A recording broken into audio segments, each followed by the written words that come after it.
আচ্ছা, ওসমান হাদির একটা ভিডিও আপনারা দেখছেন না, যে হাদি একটা জায়গায় দাঁড়ায় আছে, একটা অচেনা লোক তার কাছে এসে তার পকেটে 50,000 টাকার বান্ডিল রেখে গেছিল। হাদি ওই লোকটাকে চিনেও না, জানেও না কে টাকা দিছে, কত টাকা দিছে, পকেটে হাত দিয়ে দেখে 500 টাকার বান্ডিল রেখে গেছে। একজনে তো অনেকগুলো টাকা দিয়ে গেছে। আমি দেখছি, ফলো করছি। আল্লাহ ভাই, দেখি কতগুলো টাকা। আমরা তো সারা জীবন দেখে আসছি বাংলাদেশের নেতারা মানুষকে টাকা দেয় তাদের ভোট কেনার জন্য, আর সেই জায়গায় বাংলাদেশের সাধারণ মানুষ, সাধারণ জনগণ হাদিকে উল্টা টাকা দিত যাতে সে নির্বাচন করে, নির্বাচনের খরচ বহন করতে পারে। যেই মানুষটা বলছিল সে এমপি হইতে পারলে বাকি যত এমপি আছে তাদের সবাইকে সে একাই সোজা করে রাখবে। যদি এমপি হইতে পারে ইনশাআল্লাহ, বাকি 299 জন এমপি প্ল্যান বের করে ফেলবো।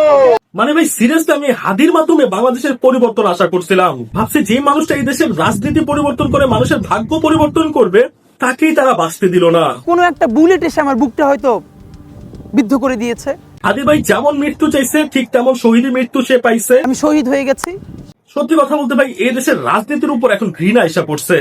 ভাইয়া, আল্লাহ যদি আমাকে নিয়ে যায়, আমার বাচ্চাটার দিকে একটু খেয়াল রেখে।